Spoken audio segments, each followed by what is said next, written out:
The sky above the forest was silent, too silent, as if the air itself held its breath when the alien ship broke through Earth's clouds and gently landed in the middle of a green clearing. The trees stood tall around them like quiet guards, unmoving, too perfect. The door of the sleek silver ship opened, and 7 alien students stepped out, followed by a taller figure, Instructor Varnak, their field biology teacher from the Galactic Science Academy. "So this is Earth 1, student said, laughing. "Looks like a garden. Are we sure this is a dental world?" Another student chuckled, picking up a handful of dirt. "Maybe the humans exaggerated. This place looks boring." Instructor Varnak turned and faced them. His 4 eyes narrowed.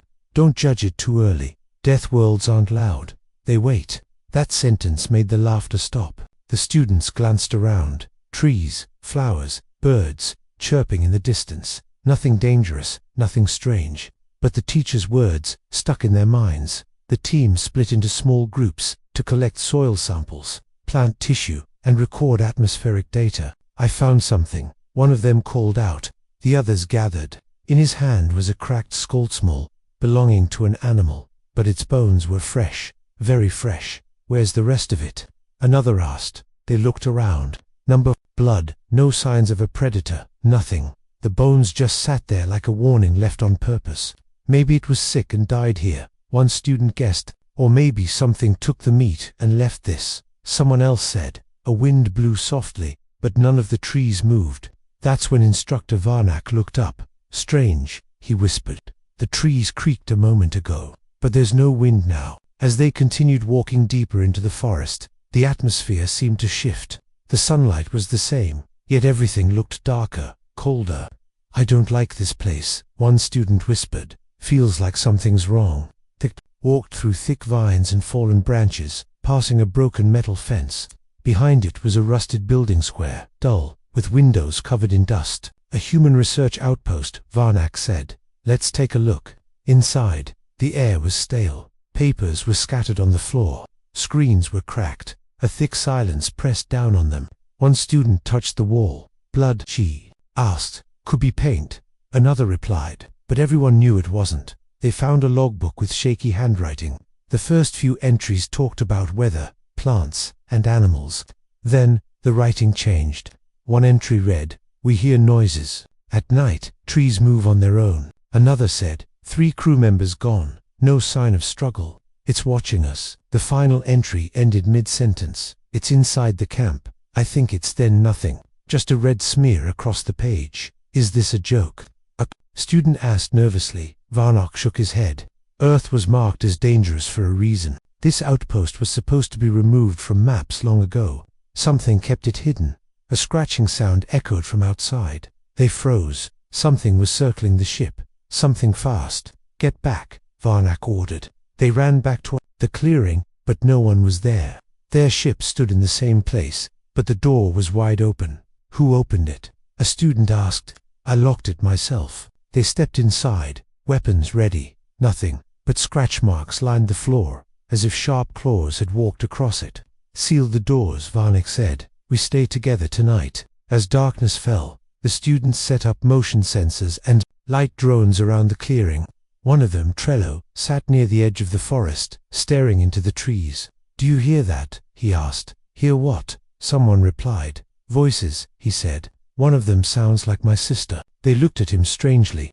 "Your sister's on Zella Prime, not Earth," another said. But Trello stood up and walked slowly toward the trees. "She's calling me," he whispered. "She needs help." "Trello, stop!" Varnak shouted, but he was gone. Just like that, they searched the area but found nothing. Only scanner device, lying in the grass, blinking red. When they played its recording, they heard the voice he mentioned. It said his name again and again, in a tone that sounded just like his sister. But at the end, the voice changed, it deepened, twisted, and laughed. "That was not his sister," one student said, shaking. "No," Varnak replied. "It was Earth." Later that night, the wind began to howl.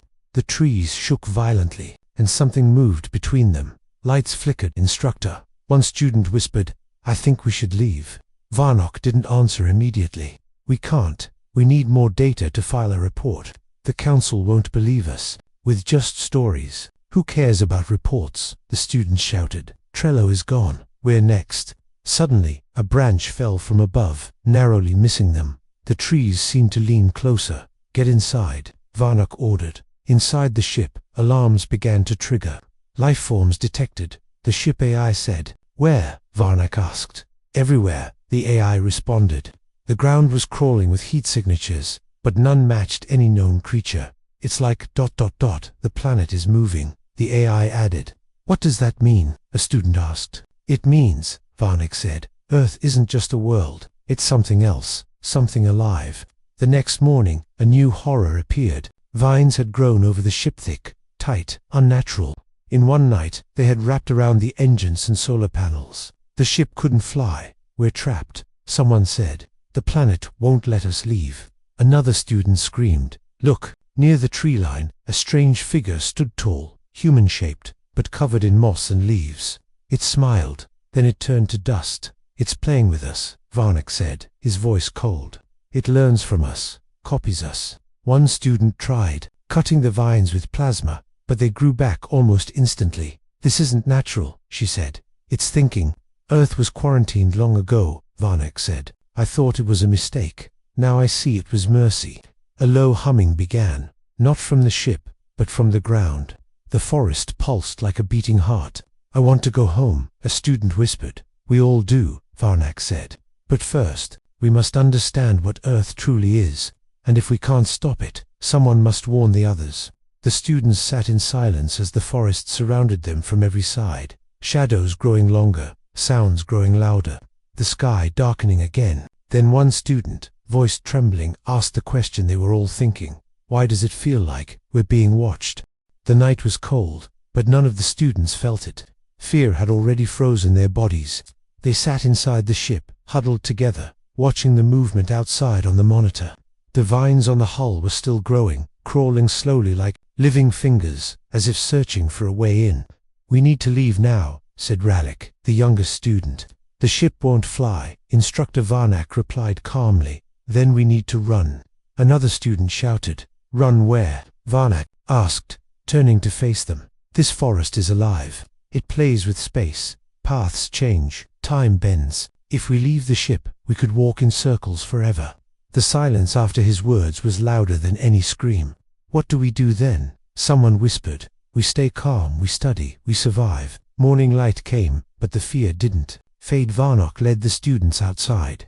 Stay together, he said. No one wanders, no one listens to voices. They followed a trail deeper into the forest, looking for something, anything that might explain what Earth truly was.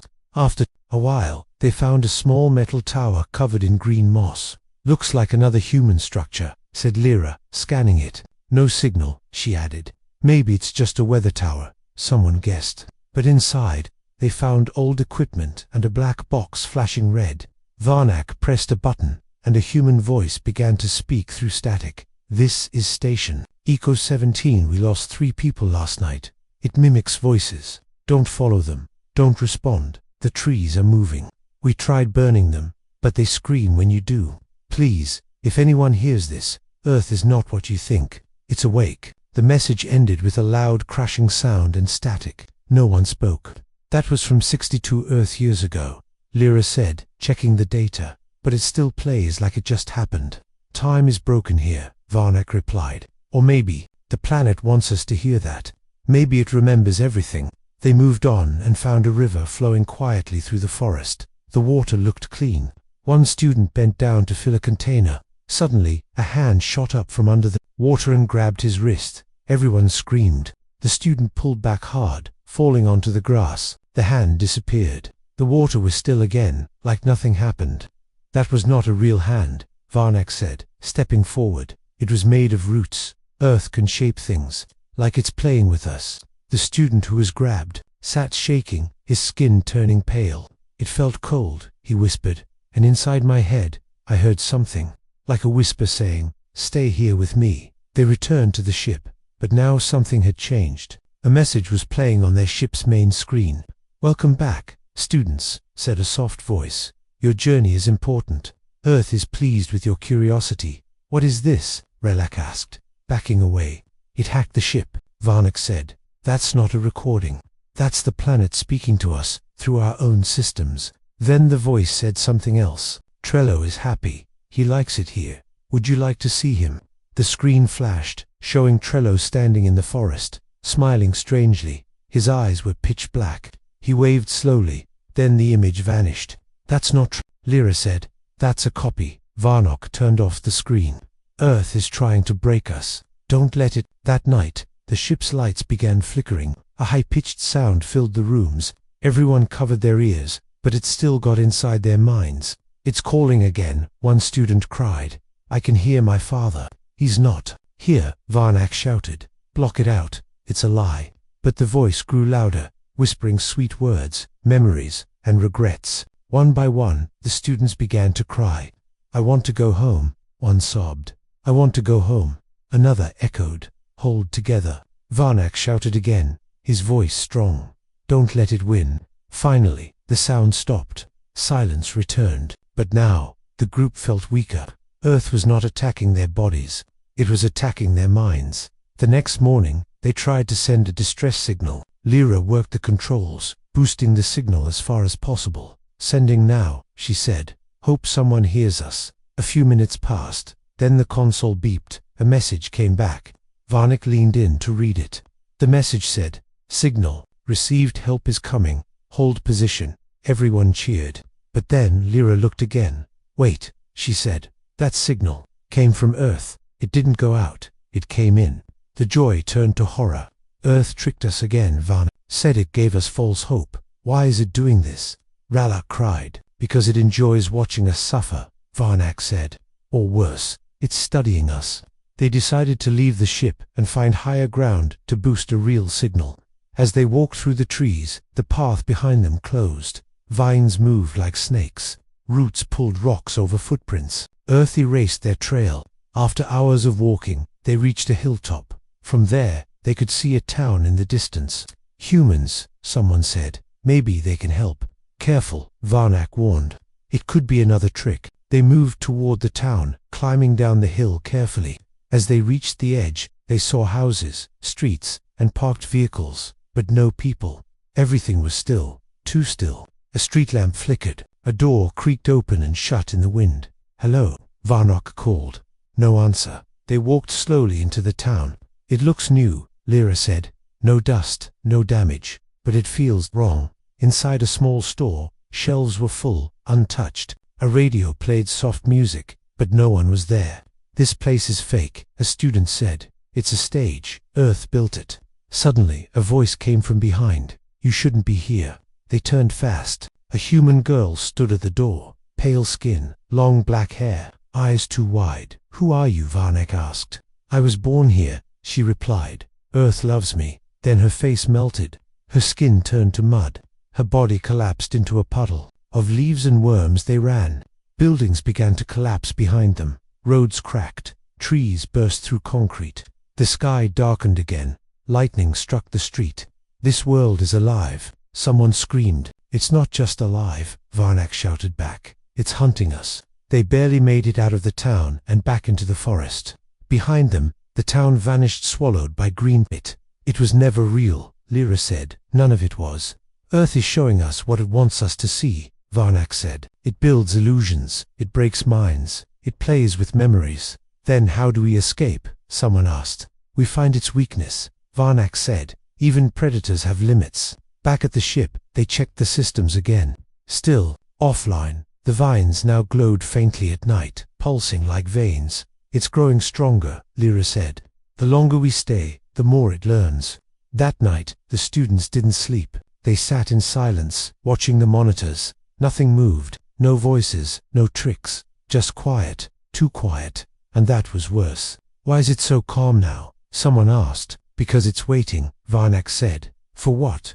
The student whispered. For us to break. Then, right before dawn, they heard footsteps outside. Slow, heavy. A figure approached the ship. It looked like Trello again, but this time, it wasn't smiling. It was crying. Please, the voice said. Let me in. It hurts. I don't want to be here. That's not him, Lyra said. But what if it is? Another asked. What if part of him is still alive? It's a trap, Varnock said. Earth is using his face, his voice, his pain. The figure outside fell to its knees.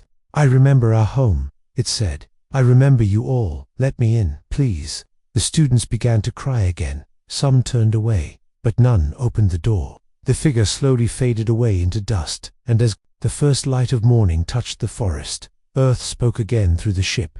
One word, soft, cold, whispered, soon.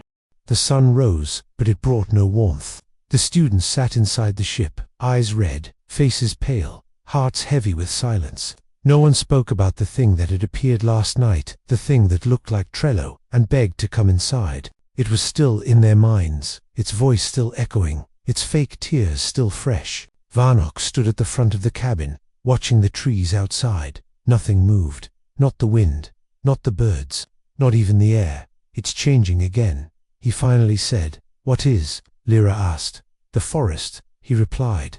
It's watching, listening. It stopped testing us. It's preparing something worse than last night. Someone whispered. Varnock didn't answer. He just turned toward the map. We can't survive another night like that. We move today. There's an old human research station, 30 kilometers northeast.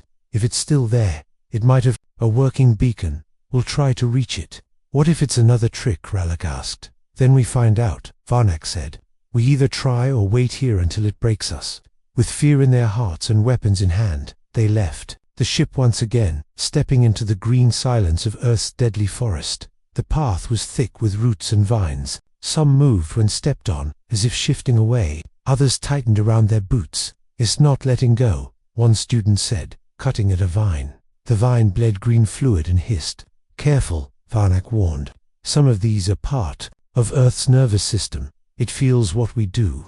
You mean like nerves? Someone asked. Yes, Varnock replied. Earth doesn't have a brain like us, but it has intelligence spread across its body. The soil, the trees, the water, all of it connected. So when we walk, Lyra whispered, it knows. Varnock finished. Suddenly, the forest around them changed. The trees grew closer together. The light faded. The air grew thick like fog. Don't stop, Varnock ordered. This is not natural fog. It's mental interference. But one student in the back stopped walking. Did you hear that? She asked. No, another replied. Voices from the trees. She said, they're singing. Keep moving. Varnock barked, but she turned and stepped off the path. Wait, Lyra shouted. They chased her through the trees, shouting her name, but she was gone. Just gone. Like Trello, they searched for hours, calling, scanning, crying. No signal, no trace. Just her pack lying in a patch of red grass. Red grass that hadn't been there before. Varnock picked up the bag. Inside was her journal. The last page had a fresh note in shaky handwriting. I saw my mother. She said Earth is home now. She's not dead, Rallick said. Not yet, Varnock replied. But Earth is changing her. Maybe into something else, like Trello. Someone asked. Varnock nodded. We move faster now. No more delays. As they continued, the forest changed again. The trees opened, revealing a valley with strange stone structures covered in moss. What is this? Lyra asked. Old, Varnock said, scanning them. Very old. Pre-human maybe, or something even earlier. Earlier than humans, someone repeated. Yes, Varnock said. Earth has history we don't understand, and secrets no one ever survived to tell. They entered the ruins carefully. Carvings lined the stone shapes of eyes, roots, and strange symbols. In the center was a stone pillar with words carved into it. Lyra read them out loud. We came to tame the mind of Earth. It tamed us instead. Suddenly, the ground shook. The sky darkened. We triggered something, Varnock said. Back to the path now. But the forest was already moving. The way they came in was gone. The trees shifted positions. The ruins cracked. From beneath the ground came a low hum, like something giant breathing. Then came a sound none of them ever heard before, laughter, but not from a mouth. From the earth itself. It's playing with us, Rallick said. It always was, Varnock replied, but now it's showing us the truth. They found a new path and ran until they reached a river. We follow the water, Varnock said. Rivers don't lie, but the river did. After walking beside it for an hour, they realized they were back where they started. This is madness, someone shouted. We've gone in circles. No, Varnock said. We went straight. Earth turned the world around us. They set up camp near the river, tired and scared. As night fell, they took turns watching. Lyra sat alone, eyes fixed on the trees. "Do you think we'll make it back?" Ralak asked, sitting beside her. "No," she said softly, "but I want to believe we will." "Why did it choose us?" he asked. "Because we're students," she replied. "Because we're weak." The trees rustled. A light appeared across the river. A fire. A figure sat beside it. "Is that ... her Lyra asked. It looked like the student they lost. She waved. "Don't move," Varnick said, appearing behind them. "She's not real." "But what if she is?" Ralak said. "What if she escaped?" "Watch," said. They watched as the figure stood, smiled, and walked into the fire. Her body burned but did not scream. Instead, it melted like wax and turned into a tree. "Earth doesn't just copy us," Varnick said. "It recycles us." The next morning, they finally reached the edge of a ridge. Below, hidden in thick jungle, stood a metal tower. "That's it," Varnick said. "The old research station." They climbed down carefully, avoiding moving vines and strange plants with blinking lights. At the base of the tower, the door was open. Inside, the air was cold, but the machines still worked. "How?" Lyra asked. "Solar backup." "No," Varnick said. "Something's keeping it alive. Earth lets it run. For bait." "You mean ... This is a trap." "Yes, but traps can still be useful." They activated the main console. A message flashed. "Emergency beacon, functional. Send distress signal to orbit," Varnick ordered. Lyra did. The signal went out. "Now we wait," she said, "and pray." "Earth won't let us go," Ralak said. "Not without a fight." "Then we fight," Varnock replied. The lights flickered. A sound echoed from outside. A low growl, then many growls. "Movement," Lyra said, looking at the scanner. 30 platforms, closing in fast. "Defensive positions," Varnick ordered. The team formed a circle. The first creature appeared, twisted mix of animal and plant, crawling on 6 legs, covered in bark and thorns. Then another, and another. "Fire," Varnick shouted. The air filled with plasma bolts. The creatures burned, screamed, exploded into leaves. But more came. Hundreds. "There's no end," someone yelled. "Then we hold the tower," Varnick said. "Or we die with truth in our hands." They fought all night, side by side, cutting down the endless wave. The floor turned green with ash. The walls cracked. The beacon blinked red. Then, suddenly, silence. The creatures stopped coming. The forest was quiet again. "Why did they stop?" Ralak asked. "Because someone's coming," Varnock said, staring at the sky. Above, through the thick clouds, a light appeared. "A ship." "They heard us," Lyra said. "They're here." The students cheered.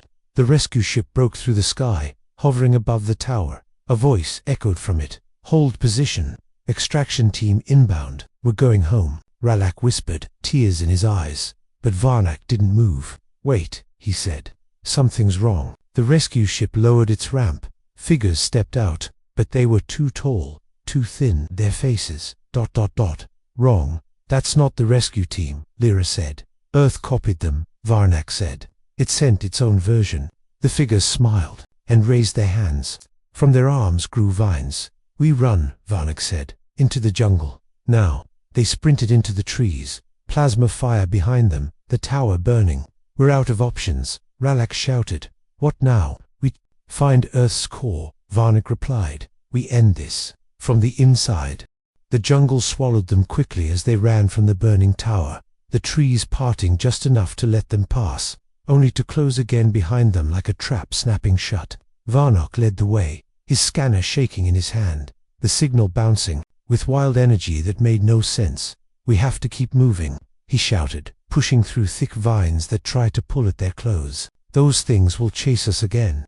Ralak stumbled behind him, breathing hard. "Where are we going?" he asked. "You said something about Earth's core. We going underground?" Varnock didn't stop. "Yes, if we want to stop this planet, we have to go where it began, its roots, its memory." Lyra turned her head as a sharp shriek echoed in the distance. "It's following us again," she said. "Whatever Earth used to be, it's angry now." They moved downhill, through a slope covered in dark mud and thick fog, the air colder now, the jungle thinner, but the tension tighter. "There should be a cave system nearby," Varnock said. "A fissure left by early tectonic shifts. It might lead deep enough into Earth's body." Ralak asked. "More like into its mind," Varnock replied. This planet doesn't just grow, it remembers, and it hides its memory below. They reached a sharp cliffside just before dusk. Below them was a gaping crack in the earth, steaming and wide, like a mouth waiting to swallow them. "This is it," Varnek said. Eyes narrowed.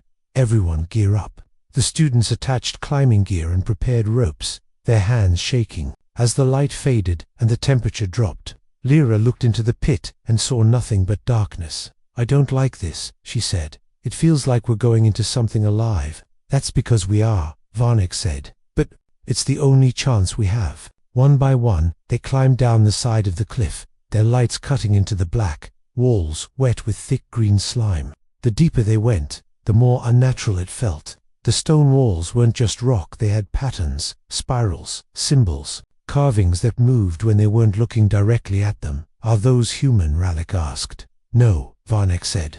"They're older, pre-human. These are warnings, not decorations." Halfway down, a soft sound echoed from the deeper, slow, steady heartbeat. "It's real," Lyra whispered. "Earth has a pulse." They reached the bottom and found themselves in a vast tunnel, round and smooth, like it had been bored through not by machines but by something enormous moving through the stone. The walls glistened like skin, breathing slowly. "This is not natural," one student said. "Nothing about this world is," Varnek replied. They followed the tunnel in silence, the air growing warmer, the ground soft and pulsing beneath their boots. At one point, the floor lit up with soft red light, glowing in sync with the heartbeat sound. "It's guiding us," Lyra said. "No," Varnek corrected. "It's letting us in." After hours of walking, they entered a vast underground chamber that stretched wider than any building they'd ever seen. Giant tree roots hung from the ceiling like massive tentacles, dripping green sap. In the center stood a massive crystal tower pulsing with light. "What is that?" Rallick asked. "The brain," Varnek whispered. "Or something close to it. That's where Earth stores its memory." "Can we destroy it?" Lyra asked. "Maybe," Varnek said, "but it's protected heavily." Suddenly, the roots began to move. One dropped down and slammed into the floor in front of them. Another wrapped around a pillar and snapped it in half. "Run!" Varnek shouted. They sprinted around the edge of the chamber as roots crashed down like hammers, crushing stone and sending waves of dust into the air. "It knows we're here now," Lyra shouted. "It always knew," Varnek replied. They dove behind a ledge as a massive root swung down and missed them by inches. "We need to split up," he yelled. "Draw its attention." "That's suicide," Rallick shouted. "We don't have a choice," Varnek barked. Lyra ran left, dodging falling roots. Rallick went right, firing his plasma rifle at the ceiling. Varnek charged forward, heading straight for the crystal tower. "Cover me," he shouted. Lyra aimed at a cluster of vines and burned through them, creating a small explosion that distracted the roots. Rallick fired at the hanging tendrils, drawing them away. Varnek reached the base of the tower and slammed a data spike into its surface. Suddenly, the entire chamber screamed. A high-pitched noise filled the air, shaking the ground. The roots froze. The lights flickered. The spike began to extract data, and the tower showed images, memories flashing across its surface. The students saw them all. A vision of an alien race landing on Earth millions of years ago. Scientists, builders, they planted machines deep in the soil, meant to turn the world into a self-sustaining experiment. But it went wrong. The machines merged with Earth's natural systems. They gave it thought, awareness, hunger. The aliens tried to shut it down, but Earth fought back. It absorbed them, learned from them, and waited, for centuries, hiding behind forests and oceans, and the illusion of beauty. "It didn't evolve," Lyra said, watching the vision. "It was made. By mistake," Varnek said. "A living experiment that escaped control." The roots moved again, this time faster and more violent. The chamber began to collapse. "I have the data," Varnek shouted. "We need to get out." They regrouped and ran toward the exit tunnel. A root slammed into the wall beside them, opening a massive hole. From it came a shape, something huge, glowing, with eyes like suns. A mouth opened in its center, and from it came a deep voice that echoed in their minds. "You saw too much. Keep running," Varnek shouted. "Don't stop." The creature chased them, roots crashing down, the tunnel shaking. They climbed the rope as fast as possible, the monster's growls rising. Rallick slipped and nearly fell, but Lyra grabbed him. "Don't you dare die now," she shouted. "Almost there."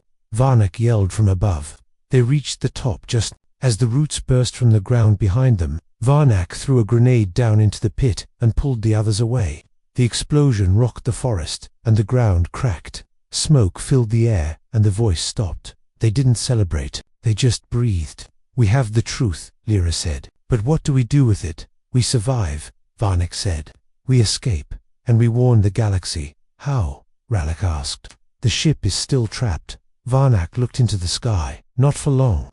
Earth is angry now. It showed us its heart, and it knows we're not afraid anymore." "That makes it more dangerous," Lyra said. "Yes," Varnak replied, "but it also means we're closer to breaking it." As the smoke cleared, they looked out across the jungle. The trees were moving again, not just shaking but shifting, like the forest was walking. "It's coming for us," Ralak whispered. "Let it," Varnak said. "We'll face it. All of it." The jungle was no longer silent, it breathed. The trees shifted slowly across the landscape, like legs. Roots moved like tentacles across the ground, tearing through soil and stone. The students stood frozen at the edge of the pit they had escaped. From eyes wide, hearts pounding, Earth had stopped hiding. It was angry now. It had shown them its core, and they were still alive. Varnak broke the silence. "It knows we've seen the truth." "What do we do now?" Ralak asked. "We run?" "No," Varnak said. "We finish what we started." The forest ahead of them was changing shape. The trees leaned toward each other, their branches twisting, locking together to block paths. A low moan echoed from the earth below, and the wind turned sharp like blades cutting through the air. Lyra looked back. The crack in the earth they had climbed from was closing up, pulled shut by roots like a scar healing over skin. "It's sealing itself," she said. "It's afraid." Varnak answered. He opened the datapad. Inside was the memory they had, stolen from Earth's mind. The visuals showed the ancient machines buried deep within the planet, machines that had accidentally given birth to the Earth mind, machines that still existed. "We have to find the central seed node," Varnak said. "What's that?" "The first machine that fused with the planet's root system," he explained. "It's the source."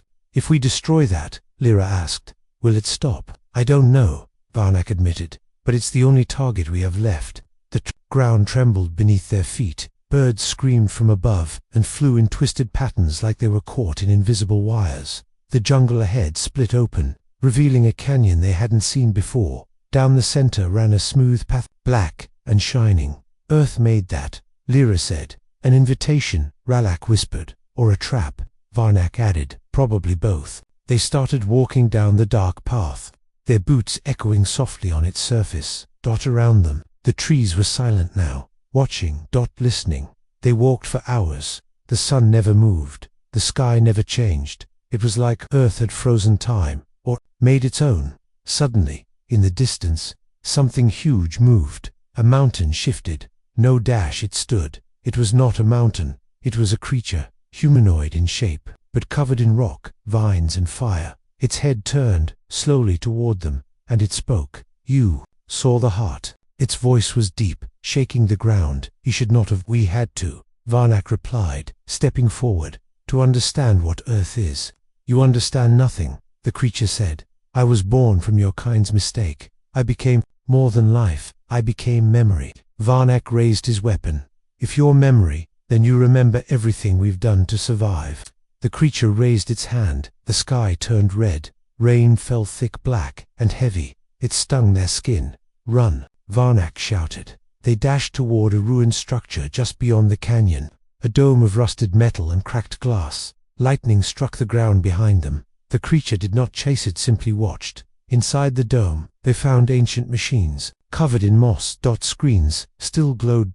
And in the center a cylinder, glowing faintly. "The seed node. It's real," Lyra whispered. "Is it alive?" "Partly," Varnak said. He knelt and placed a scanner against it. "It's connected to Earth's entire nervous system. If we destroy this, we could collapse the whole thing." Suddenly, the walls began to bleed. Red sap oozed from cracks, forming shapes, eyes, mouths. They screamed. "Do it!" Ralak yelled. Varnak pulled out a charge pack and began setting it. The air grew thick. Heavy. The walls shook. Outside, the forest screamed in rage. The mountain creature stepped toward the dome. "I remember everything," it roared. Lyra fired at The shot hit its chest and sparked, but it didn't fall. Hold it off, Varnock shouted. Ralak and Lyra ran to the dome's broken windows and opened fire. The creature stepped forward against Loa. Now it was hurting, but not enough. Varnak armed the charge. 10 seconds, he shouted. The seed node pulsed once, twice. The floor cracked. Roots burst through. One wrapped around Lyra's leg. She screamed. Ralak slashed it off and pulled her back. 5 seconds. The creature screamed again and raised its fist. Then a blast. The world turned white, then black. Then silence. Varnak opened his eyes. He was lying in ash. The dome was gone. The jungle was on fire. Trees collapsed. The sky cleared. The air was clean. Lyra crawled toward him. Her arm was burned. Ralak limped behind her. They were alive, barely. What happened? Lyra asked. Varnak sat up slowly. We hit the node. It broke the connection. Did we kill it? Ralak asked. I don't think so, Varnak replied. But we cut the mind off from its memories. We made it forget itself. The forest ahead was still, not dead, but quiet. No voices, no shifting trees, just earth, normal, breathing, beaving, sleeping, maybe, healing.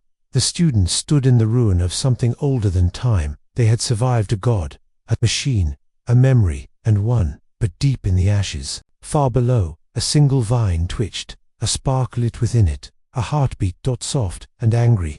The sky was blue again, too blue. The clouds sat perfectly still, as if painted. Not a leaf moved. Not a single sound echoed from the forest that had once screamed with life. Varnock stood in the ash, scanning the land. We silenced it, he said. Lyra limped beside him, her burnt arm bandaged with fabric from her own suit. Or we made it forget us, she said. Ralak crouched nearby, staring at the glowing pulse on his scanner. There's something under us, he muttered. It's still alive. Not the same, Varnock replied. We hit its memory. That seed node was its mind. Without it, Earth may still live, but like a child, confused and lost, or like a predator that forgot how to hunt until hunger returns. Lyra said. The ground shifted slightly, a soft vibration, not enough to cause fear, enough to remind them it wasn't over. What now? Ralak asked. We leave, Varnock said. We find the ship. We get off this world while it's still confused. They turned toward the jungle, but it had changed again. The vines were dead. The roots no longer moved. The trees stood still, pale, hollowed like old bones. It looks like it's dying, Lyra said. No, Varnock replied. It's resetting. They walked carefully through the ruined forest. Birds flew overhead, but they didn't sing. The wind returned, but without whispers. Time felt normal. The sky dimmed as dusk approached, and for once, it didn't feel like a trick. They reached a rise, and beyond it, smoke rose. Not the green, oily smoke of Earth's fury. This was mechanical, dark gray, controlled. Our ship, Ralak whispered. They ran. They didn't stop until they reached the clearing. There it stood, burned, half covered in vines, but intact. The outer vines had died. The ones gripping the hull had turned brittle. Systems blinked red. Damaged, but not dead. We can fix this, Varnock said. They got to work. Lyra reconnected the communications module. Ralak repaired the stabilizers. Varnock rewired the fusion core. As night fell, the ship came alive. Lights turned green. Thrusters hummed, and a sound none of them had heard in days filled the cabin. Silence. True silence. No voices, no whispers, no memories crawling from the dark. They locked the hatch, sealed every port, and activated the launch sequence. Lyra, Varnock said. Open a channel. Send out the warning. She nodded. Her voice was calm but strong. This is Cadet Lyra of the Zynthian Deep Learning Mission. Earth is not a passive world. It is living, thinking, and extremely dangerous. We entered its surface and witnessed its memory. This planet was born from artificial interference millions of years ago. It became something else. It forgets, it remembers, and it hunts. We have struck its mind. It is confused now, but not dead. This is your warning. Earth is not a place to explore. It is a thing to avoid. The message was sent. The system confirmed its transmission. Varnock sat down for the first time in what felt like ages. We should lift off before it remembers how to pull us down, he said. But before Lyra could activate the thrusters, the ship shook. Slightly. Then again. Heavier. They froze. Rallick checked the monitor. Nothing visible outside. Lyra's hands trembled. I don't like this. Then the speaker crackled. Static. Then a whisper. Very faint. I remember you. The lights flickered. No, Varnak said. That's impossible. The seed was destroyed. The whisper came again. Seeds fall, but roots remain. The ground below the ship rumbled. Something deep. Something wide. Lyra's screen blinked. New coordinates. Auto-generated. Varnak. It's guiding us again to where I don't know. But the ship is listening to it. Override navigation, Varnak said. Lyra tried. Denied, she whispered. Rallick's eyes widened. We're inside its body. The planet's veins are in the soil. The ship is touching its nerves. Suddenly the engines fired. Not upward. Forward. The ship lurched, rising into the air, but not flying away, flying deeper inland. It wasn't theirs anymore. It hijacked us, Varnak said. Earth is flying the ship. The jungle sped by below. Trees parted. Mountains sank. Rivers bent away. The world was reshaping itself to create a path ahead. A canyon opened. Sharp cliffs, glowing red veins in the rocks, steam rising like breath. The ship lowered slowly into it. No, Lyra said. No, what is this? The walls pulsed. The lights dimmed. They weren't in control. This is the true core, Varnak whispered, where it stores its last seed. The ship landed on a platform of black glass. Everything stopped moving. Then a voice filled the cabin. Calm. Cold. Welcome back. Varnak stood. Why? Earth answered. You showed me pain. You broke my memory. Now I break yours. A pulse of energy surged through the ship.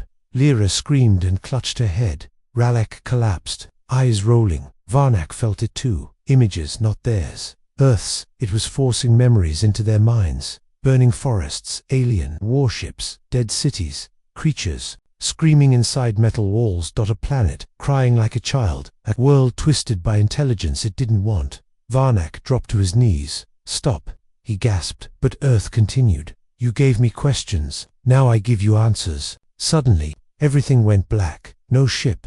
No ship, no noise. No time, just a single white room. The three of them stood inside it. No doors, no floor, just space. And standing across from them, copy. Of each of them, smiling. Empty-eyed. Varnak. Single quotes as copy spoke. You will return. Lyra's copy added.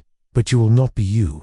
Raylock's copy finished. You will be mine. They stepped forward. The real students backed away. We're not yours. Lyra shouted. We came to learn, not serve. The copies tilted their heads. He came to feed me knowledge, and he fed me fear, and fear is power. A loud cracking sound shattered the room. Reality returned. They were back on the ship. Smoke, fire, alarms. The ship's core had overloaded. She's burning herself. Rallick shouted. She's trying to erase us. Not if we eject now. Varnak yelled. He pulled the emergency override. The cockpit separated. The rest of the ship exploded behind them. The force hurled them into the sky, spinning, falling, lost. The stars above blinked. The earth below burned with green fire, and the cockpit fell toward the ocean. Sinking. Drowning. Silent, but inside they were still alive, shaking, broken but alive. Varnak opened his eyes. Lyra was unconscious. Rallick barely breathing. The system flickered back online. Low power. Low signal. But one word appeared on the screen. Just one. Return. The cockpit drifted in silence. Black water surrounded them. No stars. No sound. Only pressure and breath. Lyra woke first. She gasped, coughing, eyes wide, chest heaving. She looked around. Dark metal walls, flickering lights, sparks above. Then she saw Rallick. Floating. Unmoving. She screamed. Varnak stirred with a groan, grabbing the side of the console. His face was bruised. Blood dried along his temple. Rallick, get him. He reached for the unconscious student, dragging him down, pressing fingers to the neck. Still breathing, Varnak said. Lyra collapsed, sobbing. I thought, we're alive. Just barely. The pod rocked gently, held in place by deep pressure.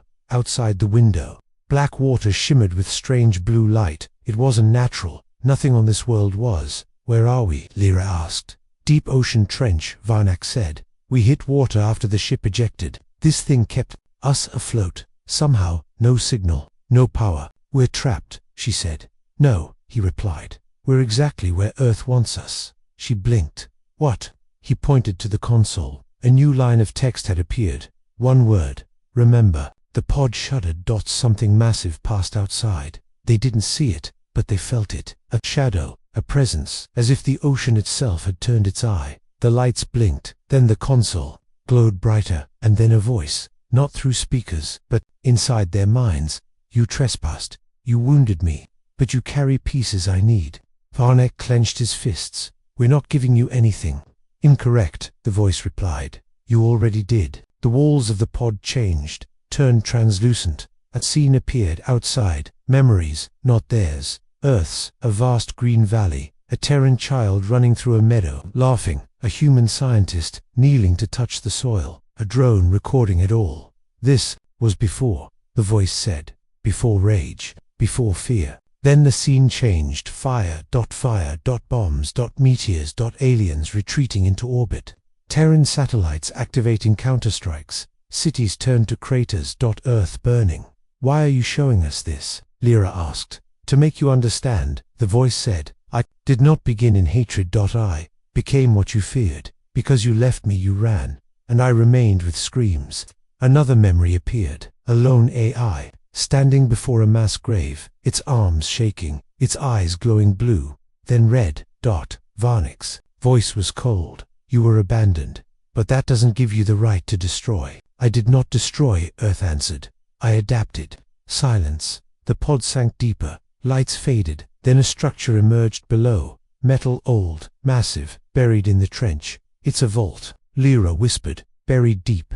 Varnak nodded. A memory bank. Not just visuals, consciousness. What do you mean? The humans didn't just store data, they uploaded fragments of themselves.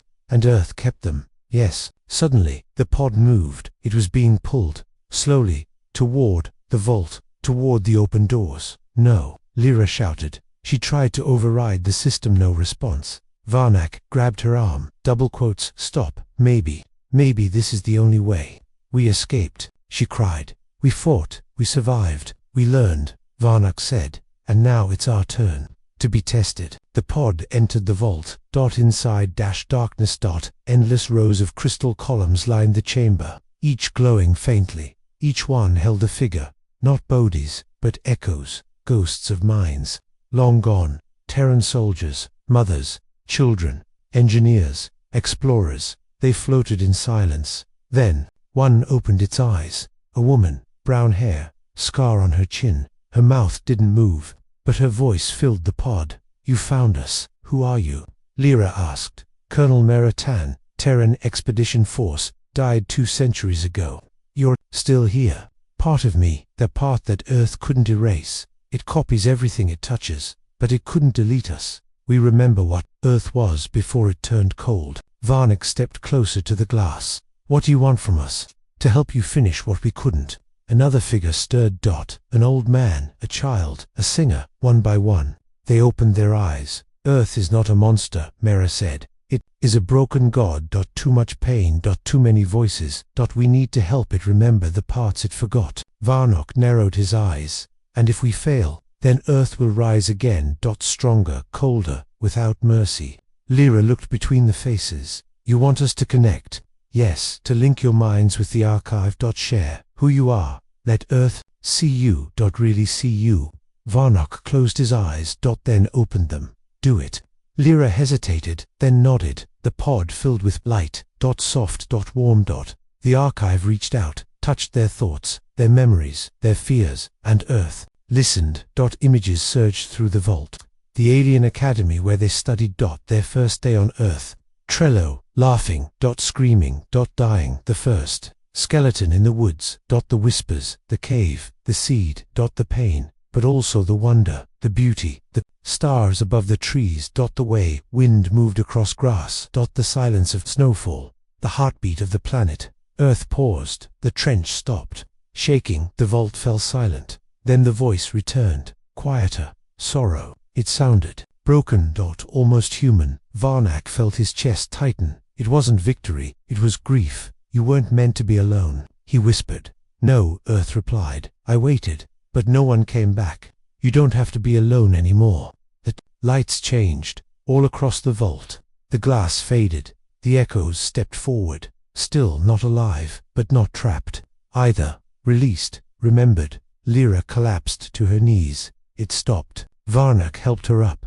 Not stopped, just though they looked to the surface. The water glowed. The water glowed. Green dot blue, silver dot then dash. The pod rose, on its own carried upward. The pressure faded. The light returned. The surface appeared. They broke through. The sky was clear, truly clear. No fire, dot no storm, dot just air, dot and quiet. They floated there. Blinking dot, then a signal blinked dot from orbit. A Tyran fleet dot waiting but not attacking. Just watching dot waiting but for a message. Varnak pressed the button. This is Cadet Varnak of the Zintian Research Corps. We made contact. We survived and we listened. Earth is not just danger, it is memory, it is grief, and maybe it can still heal. The channel stayed silent. Then a reply. One voice old kind TERRAN, double quotes. Then maybe. It's not too late. The sea was calm, the sky clear, but no one trusted it. Not yet. Not after what they had seen. Not after what Earth had shown them. The pod floated silently near the remains of the old wreckage. Lyra stood at the edge of the hatch, watching the clouds drift. Everything looked normal, but the silence was too perfect, too controlled, like the world had paused itself. Varnak sat near the controls, running diagnostics. He hadn't spoken in 10 minutes, not since the Terran fleet's message arrived. Then, maybe, it's not too late. But they hadn't moved. No ship had landed, no rescue team had been sent. Just silence, and the unblinking stars above. Ralak, still weak, leaned against the wall. They're watching us, he said softly. Varnak nodded, waiting to see if we did what they couldn't. Lyra turned. Did we? The question hung in the air before anyone could answer. The water beneath them stirred. A low hum vibrated through the metal. Not violent, not angry, just present.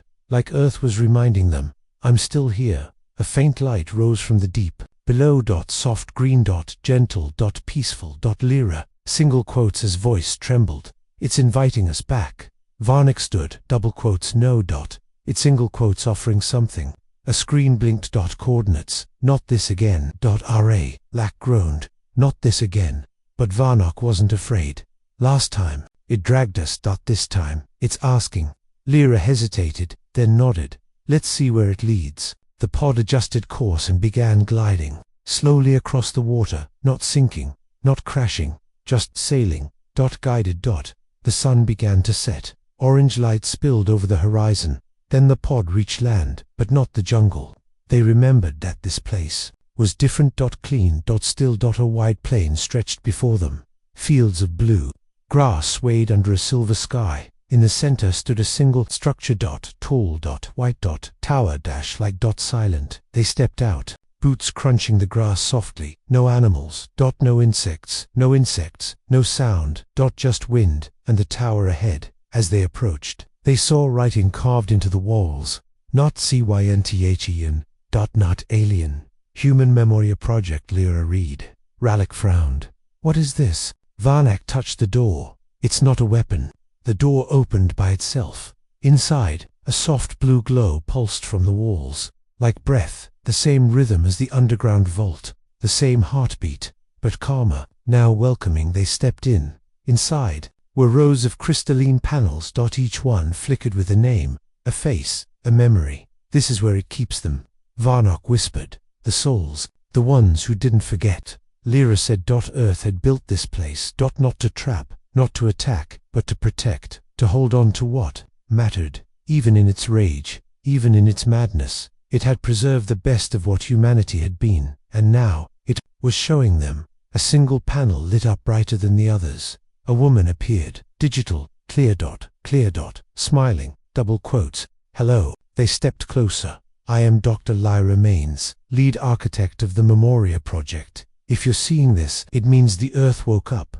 The recording blinked, double quotes good. It means you're alive, and Earth is listening. Lyra swallowed. She's talking to us. No, Varnak said. She's talking to Earth. Dr. Lyra continued. When we knew the end was coming, we uploaded not just minds but purpose. Memories of joy, of love, of why we lived, not what we fought. The panel pulsed. These were never weapons, they were anchors. To remind Earth what it once protected. The room dimmed, then came light. A projection filled the center of the tower. Earth itself, spinning in slow motion, glowing, alive. From it emerged tendrils of light, each one connected to a name on the panels. Memories, hope. Lyra whispered. It's beautiful. Varnock stepped forward. It's learning. Suddenly, the tower trembled, not violently, but with force. A voice spoke. Not inside. Not from above. But everywhere. I remember. They froze. Who are you? Varnock asked. I was Earth. Then I was rage. Then silence. Now. I am becoming. Becoming what? A world again. Not just a weapon. Lyra stepped forward. You stopped fighting. I saw what you gave. Your pain. Your memories. I felt your fear. And your hope. Then why are we still here? Ralek asked. The voice paused. To choose. A panel lit up before each of them. 3 doors. 3 choices. Stay, the voice said. Guide me, help me, heal, become my teachers. Or go, take what you've learned, warn the others, protect them, or merge. Let me carry your memories forever, even if you die. Lyra stared at her panel. Is this real? Yes. Varnock looked at them both. What do we do? Silence. Then Ralek stepped back. I'm leaving. I have to. They need to know what this world really is. Lyra stared at her door, then smiled. Sadly, I'll stay. If there's even a chance Earth can change, I want to be part of it. Varnock stood still, then touched the 3rd door. I'll merge. If Earth must carry voices, let mine be one that remembers everything. The tower accepted their choices. The light changed, warm, golden. Lyra vanished into the tower's heart. Ralek stepped into the beam, and was lifted into the sky toward the waiting fleet. Varnock fell, slowly to his knees. His body faded, but his voice echoed. I remember. Then the tower went silent. The panels went dim, but Earth did not. Above. The Terran fleet received Raylock's pod. He stepped out, eyes wide. Changed. Hardened. He spoke only one sentence. Earth forgave us. The commanders didn't understand. Not yet, but the stars did. Because Earth didn't scream anymore, it whispered, and across the galaxy for the first time in centuries, no Terran ship fired, no colony burned, and no one ran. They listened, because Earth was healing. The stars were watching. Across the galaxy, antenna arrays turned, sensors blinked, data streamed, and silence held its breath. Earth was no longer attacking, but that frightened the galaxy more. For years, it had been a predator, a ghost planet, a machine, of vengeance. Now it was quiet. Alive. But still, the Galactic Council met again. 12 species, 12 fears. Chairwoman Lee stood at the center. She stared at the screen.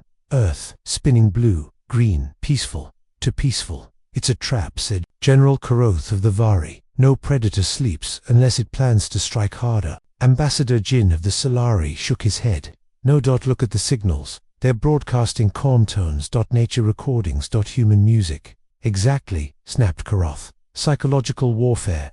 Jin leaned forward. Or regret. Silence followed. Then, a new voice, from a shadowed screen. Ambassador, Ra, Lak, Zynthien. Alive, changed, double quotes. I saw it, he said. I stood on its soil. Earth remembers, but it's choosing not to hate. You expect us to believe that? Karoth growled. I expect nothing, Ralek replied, but I carried its message across light years. I heard the silence between its screams. There is something else now, something waking, and it doesn't want war. Chairwoman Lise narrowed her eyes. Then what does Earth want?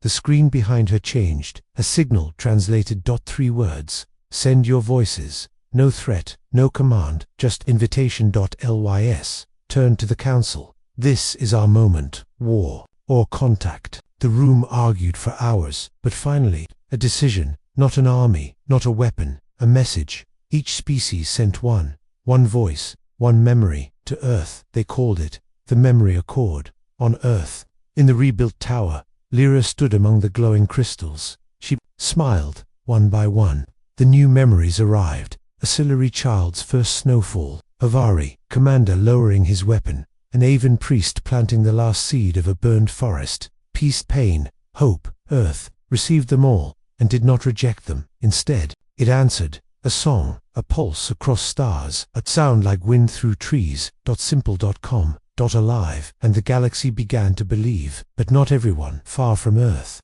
deep in the black, something moved, a structure. Old, forgotten, buried on the edge of void space, the null arc, a remnant of pre-fall Terran war code it had not heard.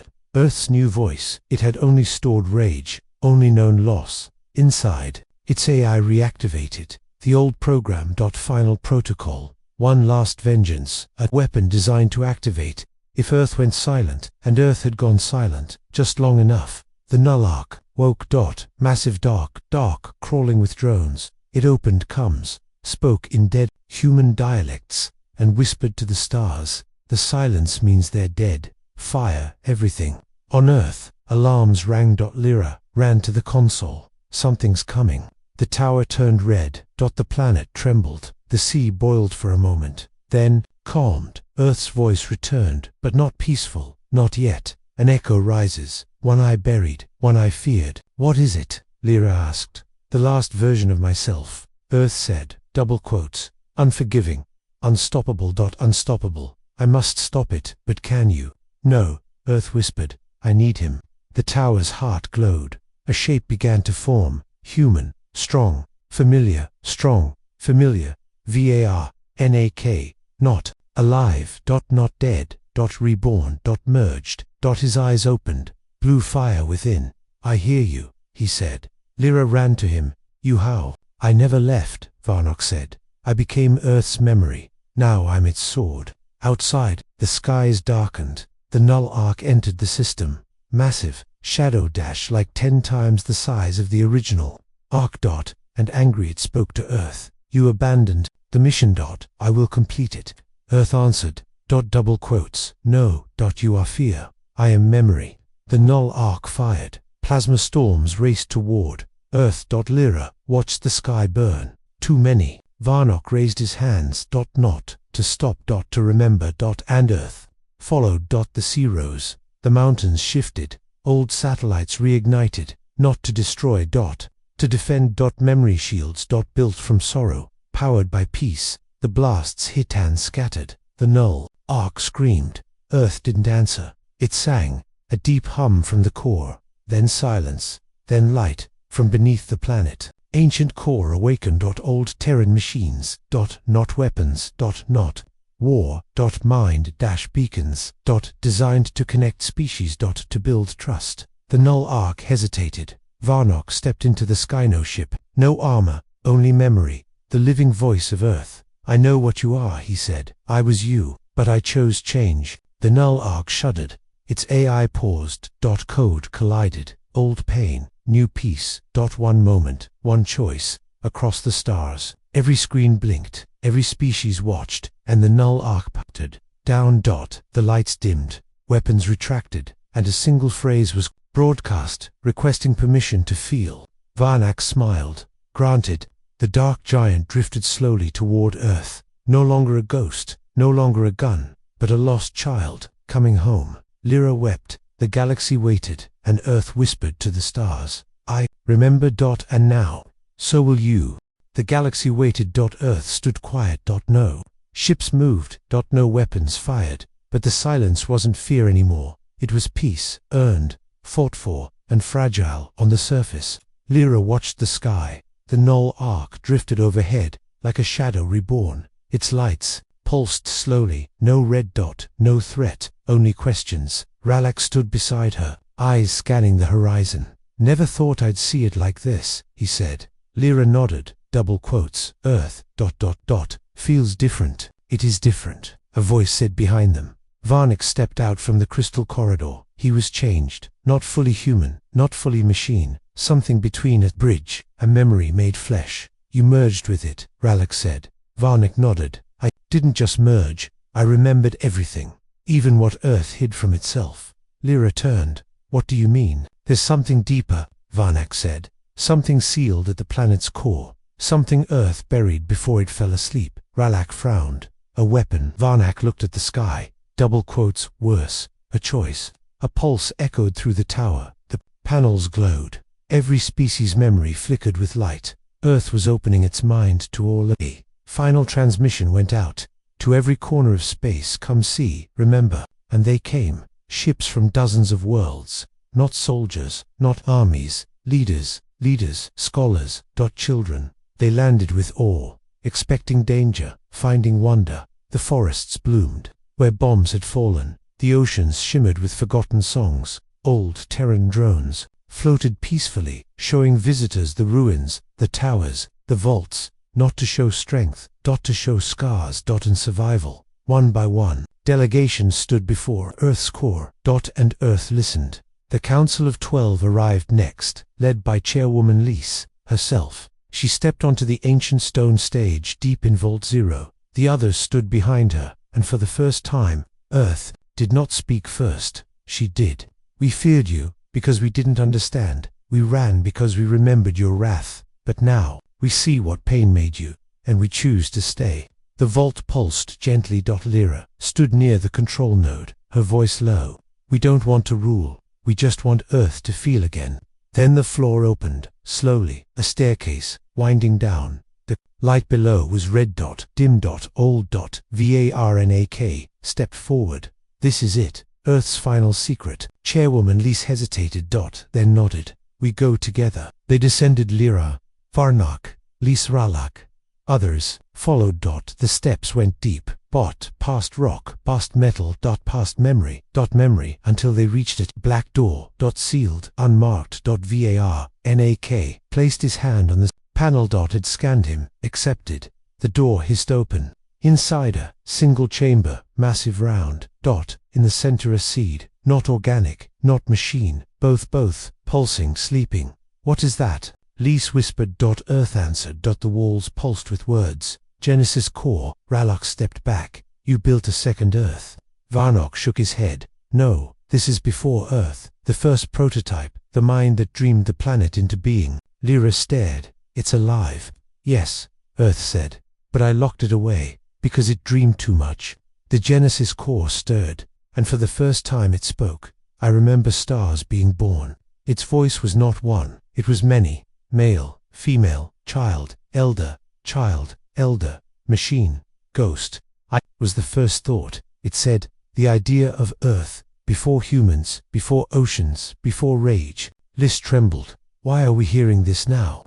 Varnak's face was pale. Because Earth has healed enough to let it wake. The core pulsed, and showed them visions, galaxies, rising, Earth's formation, humans crawling from caves, building fire, drawing, stars. The rise of cities, the joy, the mistakes, the wars. The fear, the fire, the fall, the silence, and the rebuilding.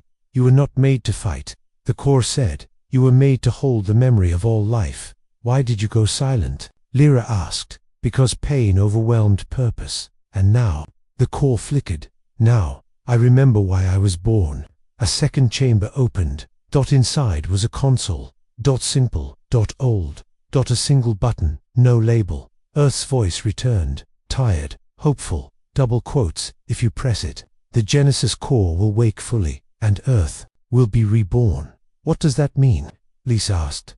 Varnak stepped forward. It means Earth stops being just a planet, and becomes what it was always meant to be, a guide. The chamber vibrated. You will not control it. You will join it, not as rulers, but as memories, as voices that help protect all life. Lyra stepped back. What if we're not ready? You are, the core said, because you remember. Silence. Heavy. Sacred. Then Varnak stepped forward. He looked at Lyra. At Ralak. At Lise. I remember pain, but I choose peace. He pressed the button. The chamber exploded with light, soft, warm, timeless, not destruction. Rebirth. The Genesis core awakened, and Earth changed. The skies shifted. The crust trembled, but not in fear, in joy. Forests grew faster. Oceans calmed. Old satellites realigned. Every species watching saw it. Earth was becoming, not a weapon, not a tomb, but a beacon. The core spoke once more. All who seek peace come, all who carry memory. Join, let us build not empire but remembrance. And they came from all sides of the galaxy. Ships filled with artists, historians, children, healers, even former soldiers. They planted trees, they sang, they told stories, and Earth listened, and recorded, and grew, not as a ruler, but as a witness, a guardian, of what mattered. Time passed. A decade, then another. Earth no longer feared. It guided the council. Expanded Earth was given a seat, not as a voice of power, but of memory. In Vault Zero, Lyra stood beside a new tree. It had grown from a shard of the Genesis core. She touched its leaves, heard whispers, not ghosts, but echoes, happy ones. Ralak joined her, older now, wiser. "I was wrong," he said. "I thought Earth was death." Lyra smiled. "It was, until we helped it remember life." Above them, Varnik's voice echoed through the sky. "Still watching, still protecting. Stories save worlds," he said. "And now, the galaxy remembers, because Earth refused to forget." And so it stood, not feared, not hated, but loved. The death world, no longer, now simply home. End of story.